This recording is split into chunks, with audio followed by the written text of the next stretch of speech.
You know, the motto of Prager University is you give us 5 minutes and we'll give you a semester. Well, I took many semesters on the question of the Middle East conflict. I was at the Middle East Institute, in fact, at Columbia University. That's where I did my graduate work. Semester after semester discussing the Middle East conflict as if it were the most complex conflict in the world, when in fact it's probably the easiest conflict in the world to describe. It may be the hardest to solve, but it really is the easiest to describe. And really, in a nutshell, this is what it is. Israel would like to exist and recognizes the right of the Palestinians to have a state. The Palestinians, however, and many other Muslims and Arabs, do not recognize the right of a Jewish state of Israel to exist. Every poll among Palestinians shows that the majority of Palestinians want there to be no Jewish state of Israel, doesn't believe that it should exist or had any basis for being. And this has been true since 1948, when the British left and the UN established a division. Palestine will be cut in half, a Jewish half and an Arab half. The Jews accepted it, the Arabs didn't accept it, and what happened the moment it was announced? Arab armies, about 7 Arab armies, attacked the Jewish state in order to destroy it. To everybody's surprise, the little Jewish state survived, and that was pretty much it. And then it happened again in 1967 when the dictator of Egypt, Gamal Abdel Nasser, said we are now going to extinguish the Jewish state of Israel. And Jordan joined him and Syria joined him, but Israel attacked first, and so Israel survived. And that is how Israel, and only that way, came to occupy what was called the West Bank of Jordan, where many Palestinians lived, because many Palestinians lived in that part of Jordan. So the war was over in '67, and what did the Arabs do? The Arab states all went to Khartoum, Sudan, and announced no recognition, no peace, and no negotiations. The 3 famous no's. What was Israel supposed to do?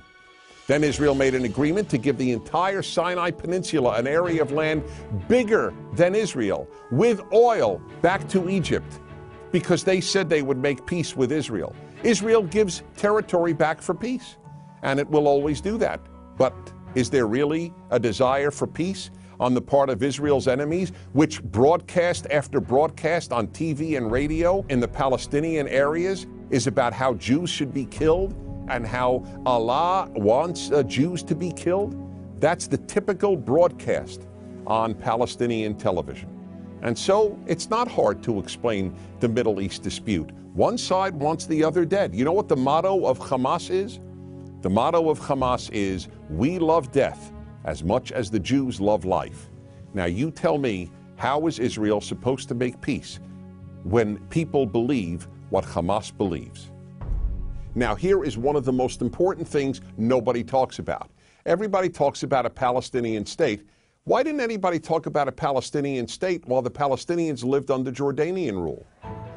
Because the truth is, people started talking about a Palestinian state once the Palestinians were under Israeli rule, because it was always a way to destroy the Jewish state of Israel. And I say Jewish state because that's what it is.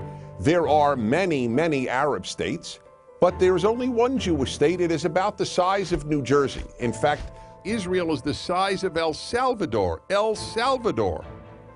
And yet, if a Martian came to the earth and they visited the United Nations, or they read the world's newspapers or watched world television, they would believe that the biggest problem on earth is a state the size of New Jersey and El Salvador, this state of Israel.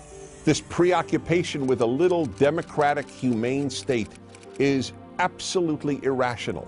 And here's another question to be asked. If Israel tomorrow put down its arms and said, we will fight no more, what would happen? If the Arab countries around Israel said, we will fight no more, we put down our arms, what would happen? In the first case, there would be an immediate destruction of the state of Israel, with mass murder of the Jews of Israel.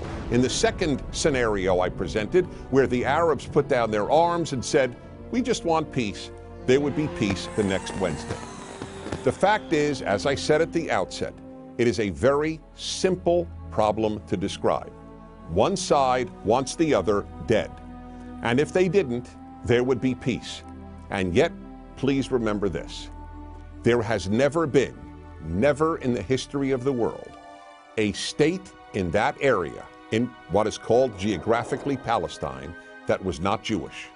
Israel is the third autonomous Jewish state to exist in that area.